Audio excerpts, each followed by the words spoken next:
வணக்க மக்களை, நான் விஜயன். என்ன பார்க்க போறோம்னா, உங்களுக்கு எல்லாருக்கும் தெரியும், கௌரவ பாராளுமன்ற உறுப்பினரும் முன்னாள் சாவகச்சேரி வைத்திய அதிகாரியுமான அர்ச்சனா அவர்கள் வந்து நேற்று தன்னுடைய முகநூல் பகுதியில் வந்து மிகப்பெரிய அளவுல ஒரு நீளமான ஒரு நேரலை ஒன்று வந்திருந்தாரு. நிச்சயமாக வடக்கு மாகாண அரசியல் தொடர்பாக முழுமையான ஒரு கருத்தை வச்சிருந்தாரு. நிச்சயமாக உங்களுக்கு நாங்கள் ஏற்கனவே வீடியோ பதிவு போட்டிருக்கோம். கௌரவ முன்னாள் நீதிமன்ற நீதியரசர் என்ன சொல்றது, நீதிமன்ற நீதியரசர் சொன்னா அதை நீதிபதின்னு சொல்லுங்கன்னு சொல்றாங்க. நம்ம வந்து நீதியரசர்னு சொல்லி பழகிட்டோம். ஐயா இளஞ்செழியன் அவர்கள் வந்து அரசியலுக்கு வந்தா நிச்சயமாக வடக்கு மாகாண சபையில வந்து வெற்றி பெறுவார். அது மட்டும் இல்லாம அவர் வந்து சுயேட்சையாக வரும் பட்சத்துல வந்து கௌரவ எங்களுடைய எம்பி அர்ச்சனா அவர்கள் வந்து என்ன சொல்றது, அரசியலிருந்து விலகுவார்ன்னு சொல்லி நாங்கள் வீடியோ பதிவு போட்டிருந்தாங்க. அது உண்மை. நேற்று அது சம்பந்தமாக தான் முழுமையாகவே கௌரவ பாராளுமன்ற உறுப்பினர் அர்ச்சனா அவர்கள் வந்து தெளிவுபடுத்தியிருந்தாரு. நிச்சயமாக அதுல மிக மிக ஒரு முக்கியமான ரகசியங்களை வந்து வெளியிட்டிருக்காரு.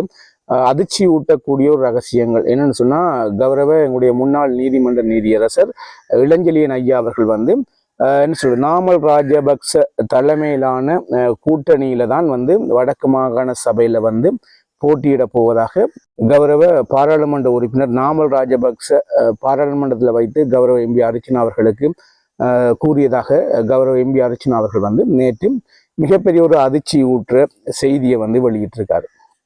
அது எதுவாக இருந்தாலும் நாங்கள் முதல் ஏற்கனவே சொன்னது, கௌரவ முன்னாள் நீதிமன்ற நீதியரசர் என்ன சொல்றது, ஐயா இளஞ்செழியன் அவர்கள் வந்து எந்த கட்சியிலையும் சம்பந்தம் இல்லாமல் சுயேட்சையாக வடக்கு மாகாண தேர்தலில் வந்து போட்டியிடும் பொழுது வந்து நிச்சயமாக அவருக்கு முழுமையான வெற்றி கிடைக்கும். அதுக்கு கௌரவ எம்பி அர்ச்சனா அவர்களும் ஆதரவு கொடுப்பாங்கன்னு நான் சொல்லியிருந்தேன். அவர் சொன்னது என்னன்னு சொன்னா, அப்படி வரும் பட்சத்தில் வந்து நான் அரசியலை விட்டு விலகுவேன்னு சொல்லியிருந்தாரு கௌரவ எம்பி அர்ச்சனா அவர்கள். ஆனால் நேற்று கௌரவ எம்பி அர்ச்சனா அவர்கள் நாமல், அதாவது கௌரவ எம்பி நாமல் ராஜபக்ச அவர்கள் தெரிவித்த கருத்துக்கு பிறகு வந்து என்ன சொல்லியிருக்காருன்னு சொன்னா, கௌரவ எம்பி அர்ச்சனா அவர்கள் வந்து நான் என்ன சொல்றது, இளஞ்செழியன் ஐயா வந்தா கூட அவர்களோட சேர்ந்து போட்டியிட போவதாக, மிகப்பெரிய அளவுல வடக்கு மாகாண தேர்தலில் வந்து என்ன நடந்தாலும் பிரச்சனை இல்லை, போட்டியிட போவதாக கௌரவ எம்பி அர்ச்சனா அவர்கள் அறிவிச்சிருக்காரு. நிச்சயமாக நான் அதை ஏற்கனவே சொன்னதான். நீங்க இந்த வீடியோக்கள் பார்த்துனீங்கன்னா நீங்க விளங்கிக் கொள்வீங்கன்னு நினைக்கிறேன். எல்லாருமே போட்டியிடுங்க. யாரையுமே என்ன சொல்றது, பொறாமை இல்லாம எல்லாருமே போட்டியிடுங்க. மக்கள் யாருக்கு ஓட்டு போடணும்னு முடிவெடுக்கிறாங்களோ அவர்கள் வெற்றி பெற்று வடக்கு மாகாண சபையில வந்து ஆட்சி அமைக்கட்டும். அதை தான் நான் ஆரம்பத்தில் சொல்லிக்கிறேன். இந்த வீடியோக்களை பார்க்குறவங்களுக்கு விளங்க நினைக்கிறேன். நாங்கள் ஏற்கனவே இதை கணிச்சினாங்க. அதன் அடிப்படையில் வந்து கௌரவ எம்பி அர்ச்சனா அவர்களும் போட்டியிடட்டும், கௌரவ முன்னாள் நீதிமன்ற நீதியரசர் இளஞ்செழியன் ஐயாவும் போட்டியிடட்டும், கௌரவ எங்களுடைய நாட்டின் ஜனாதிபதியுடைய கட்சி என்ன சொல்றது, தேசிய மக்கள் சக்தியும் போட்டியிடட்டும், என்ன சொல்றது, நாமல் ராஜபக்ச அவர்களுடைய கட்சியும் போட்டியிடட்டும், தமிழ் தேசிய கூட்டமைப்பும் போட்டியிடட்டும், சைக்கிள் கட்சியும் போட்டியிடட்டும். எல்லாருமே என்ன சொல்றது, பொறாமை இல்லாம ஜனநாயக ரீதியாக வந்து எல்லாருமே போட்டியிடுங்க. யாருக்கு மக்கள் ஓட்டு போடுறாங்களோ அவர்கள் வந்து ஆட்சி அமைக்கட்டும். நம்ம வந்து இப்போ மக்கள் மத்தியில் இருக்கிற மென்டாலிட்டியை பொறுத்து நம்ம உங்களுக்கு ஒரு கருத்து வைக்கிறோம். நிச்சயமாக ஒன்று தமிழ் தேசிய கூட்டமைப்பு வெற்றி பெறுவாங்க, இல்லைன்னு சொன்னா சைக்கிள் கட்சி வெற்றி பெறுவாங்க. இப்போ இருக்கிற சூழ்நிலை அதுதான். தமிழ் தேசிய கூட்டமைப்பு இல்லைன்னா சைக்கிள் கட்சி தான் வெல்லும் என்று நான் சொல்றதை வச்சு கூட என்ன வெளிப்படுத்த முற்படாதுங்க. யதார்த்தத்தை பேசுறேன். மக்கள் வந்து அவ்வாறான ஒரு மென்டாலிட்டிக்கு மாறிக்கொண்டிருக்காங்க. என்ன பிரச்சனைன்னு சொன்னா, நம்ம வந்து எங்களை நேசிச்ச பழைய கட்சிகளுக்கே நம்ம வந்து ஓட்டு போட்டுருவோம்ன்ற அளவுக்கு வந்து மக்கள் மாறிக்கொண்டிருக்காங்க. அடிப்படையில் வந்து நம்ம வந்து மக்களுடைய மனநிலையை நம்ம மாத்துறதுக்கு நம்ம வந்து பெரிய பருப்பு கிடையாதானே. அதன் அடிப்படையில் வந்து மக்களுக்கு யாரை பிடிச்சிருக்கோ அவங்களுக்கு ஓட்டு போட போறாங்க. ஆனா கலை யதார்த்தத்தை நான் பேசுறேன். நான் வந்து எம்பி அர்ச்சனாவை தனிப்பட்ட முறையில் எனக்கு பிடிக்கும். ஆனால் கலா யதார்த்தம் பண்ணது வேறு. கௌரவ எம்பி அர்ச்சனா அவர்கள் வந்து வடக்கு மாகாண தேர்தல் குறித்து அவருடைய அடுத்த கட்ட நடவடிக்கை எப்படி இருக்கு, அதை வைத்துக் கொண்டுதான் அவருடைய எதிர்கால அரசியல் தீர்மானிக்கப்படும். தெளிவாக வந்து புரிஞ்சுக்கொள்ளுங்க. கௌரவ எம்பி அர்ச்சனா அவர்கள் வந்து வடக்கு மாகாண தேர்தலில் வந்து போட்டியிடணும்னு சொன்னா அவருடைய எம்பி பதவியை ராஜினாமா பண்ணணும். அவருடைய எம்பி பதவியை ராஜினாமா பண்ணா மிகப்பெரிய அளவுல வந்து எதிர்வினைகள் எதிர்கொள்ள வேண்டி வரும் கௌரவ எம்பி அர்ச்சனா அவர்கள். உண்மையாவே அவர் வந்து என்ன சொல்றது, வழக்கு ரீதியாக, அதாவது நீதிமன்றத்தில் இருக்கிற வழக்கு ரீதியாக ஏகப்பட்ட விடயங்களை வந்து அவர் வந்து கையாள வேண்டிய கட்டாயம் வரும். எம்பி பதவி அவருக்கு நிச்சயமாக ஒரு பாதுகாப்பா இருக்கும். அதன் அடிப்படையில வந்து நான் சொல்றேன், நான் வந்து கல யதார்த்தத்தை நான் பேசுறேன். அதன் அடிப்படையில வந்து எதுவுமே நடக்கலாம். இப்ப வந்து அவர் எம்பி பதவியை ராஜினாமா பண்ணிட்டு என்ன சொல்றது, வடக்கு மாகாண தேர்தலுக்கு போட்டியிடுறதுக்காக வந்தாருன்னு சொன்னா நிச்சயமாக அவருடைய அரசியல் நகர்வுகள், அரசியல் அடுத்த கட்ட மக்களுக்கு என்ன சொல்றது, தான் என்ன செய்ய போறேன், வடக்கு மாகாண சபையை கைப்பற்றினா என்ன செய்ய போறோம்னு சொல்லி மக்களுக்கு அவர் வந்து எவ்வாறு விழிப்புணர்வு உண்டாக்குவாரோ அதன் அடிப்படையில் வந்து தேர்தல் நேரத்தில் வந்து மக்கள் மாற்றியும் ஓட்டு போட வாய்ப்பு இருக்கு. அதன் அடிப்படையில் வந்து நீங்க வைக்கிற பிரச்சாரம் உங்களுடைய அரசியல் நகர்வை பொறுத்து தான் உங்களுடைய வெற்றிகள் தீர்மானிக்கப்படும். இப்போதைக்கு நான் இந்த மக்கள் மத்தியில் இருக்கிற மென்டாலிட்டியில் நான் சொல்றேன், ஒன்று தமிழ் தேசிய கூட்டமைப்பு இல்லைண்டா சைக்கிள், அப்படி ஒரு நிலப்பாடுலாம் ஜாழ்ப்பாண மக்கள் என்ன சொல்றது பழைய மென்டாலிட்டிக்கு போயிருக்காங்க. அதுல எந்த மாற்று கருத்தும் கிடையாது. நீங்க நினைக்கிற மாதிரி எல்லாருமே போட்டியிடலாம். கௌரவ எம்பி அர்ச்சனா அவர்களுக்கு உண்மையாவே மிகப்பெரிய அளவுல வந்து ஒரு என்ன சொல்றது வெளிச்சம் இருக்கு. அதுல எந்த மாற்று கருத்தும் கிடையாது. ஆனா கௌரவ எம்பி அர்ச்சனாக்கு எதிராக வந்து ஒரு மிகப்பெரிய எதிர்வினைகள் கட்டமைக்கப்பட்டிருக்கு. அது வந்து கௌரவ எம்பி அர்ச்சனாவுடைய வடக்கு மாகாண தேர்தலில் வந்து எவ்வளவு எதிரொலிக்கும்னு எனக்கு புரியல.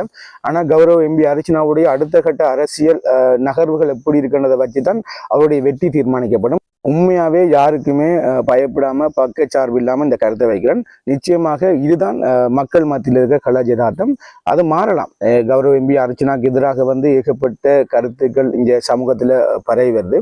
அதன் அடிப்படையில் வந்து அவருக்கு எதிராக திட்டமிட்டு கட்டமைக்கப்படுதா எல்லாமே எங்களுக்கு தெரியாது. நாங்க வந்து மக்கள் மத்தியில் இருக்க கருத்தை உங்களோட பகிர்ந்து கொள்றோம். தனிப்பட்ட முறையில கௌரவ எம்பி அர்ச்சனா அவர்கள் எங்களுக்கு பிடிக்கும். ஆனா கலாச்சாரத்தையும் நாங்க வந்து என்ன சொல்றது உங்களோட பகிர்ந்து கொள்ள வேண்டிய அவசியம் இருக்குல்ல.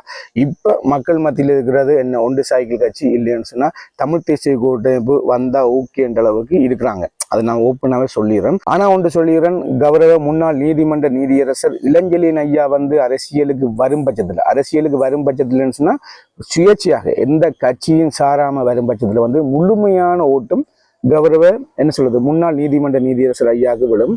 இல்லைன்னு சொன்னா நிச்சயமாக அனைவரும் போட்டி, அதாவது கௌரவ எம்பி அர்ச்சனா எல்லாருமே போட்டியிடும் பட்சத்துல வந்து ஓட்டுகள் சிதறும். அதன் அடிப்படையில் வந்து யாருடைய வெற்றியையும் யாரும் தீர்மானிக்க முடியாத நிலைக்கு வடக்கு மாகாண சபை போகும். அதன் அடிப்படையில் வந்து எதுவுமே நடக்கலாம். கௌரவ எம்பி அர்ச்சனா அவர்களுக்கும் மிக மிக வடக்கு மாகாண சபையை கைப்பற்றதுக்கு வாய்ப்பு இருக்கு. அவர் வந்து அதுக்கான உழைப்பை போடணும். அவருடைய அடுத்த கட்ட அரசியல் நகர்வு வச்சு தீர்மானிக்கப்படும் அவருடைய வெற்றி. உண்மையாவே கௌரவ எம்பி அர்ச்சனாக்கு எதிராக வந்து மிகப்பெரிய அளவுல வந்து வேற விடயங்கள் வந்து கட்டமைக்கப்பட்டிருக்கு. அது உண்மை, உங்களுக்கே தெரியும் நினைக்கிறேன். அப்ப அதெல்லாமே உடைச்சி கொண்டு கௌரவ எம்பி அர்ச்சனா அவர்கள் வந்து நிப்பாரா இருந்தா கட்டாயமா வடக்கு மாகாண சபையில வந்து அதெல்லாத்தையும் உடைச்சி கொண்டு ஒரு துணிச்சலான மனுஷனா நிப்பாரா இருந்தா கௌரவ எம்பி அர்ச்சனா அவர்களுக்கும் வாய்ப்பு இருக்கு. எதுவுமே நடக்கலாம். அப்ப கௌரவ எம்பி அர்ச்சனா அவர்கள் எம்பி பதவி ராஜினாமா செய்யும் பட்சத்துல வந்து கௌரவ எம்பி அர்ச்சனா அவர்களுக்கு வந்து ஏகப்பட்ட சவால்கள் இந்த சமூகத்துல காத்து கொண்டிருக்கு. அதையும் அவர் கையாளுறதுக்கான அனைத்து என்ன சொல்றது பலத்தோடையும் வந்து மோதுவாரா இருந்தா இந்த வடக்கு மாகாண தேர்தல் வந்து மிகப்பெரிய அளவுல வந்து உலக அளவுல பேசும் பொருளாக மாறும்ன்றதுல எந்த மாற்று கருத்தும் கிடையாது. நான் வந்து யாருக்கும் பக்கச்சார்பு இல்லாம இது வந்து கல ஜதார்த்தத்தை உங்களோட பகிர்ந்து கொள்றேன். இதுதான் உண்மை. எதுவுமே நடக்கலாம். அரசியல்ல வந்து நிரந்தர நண்பனும் கிடையாது, நிரந்தர எதிரியும் கிடையாது.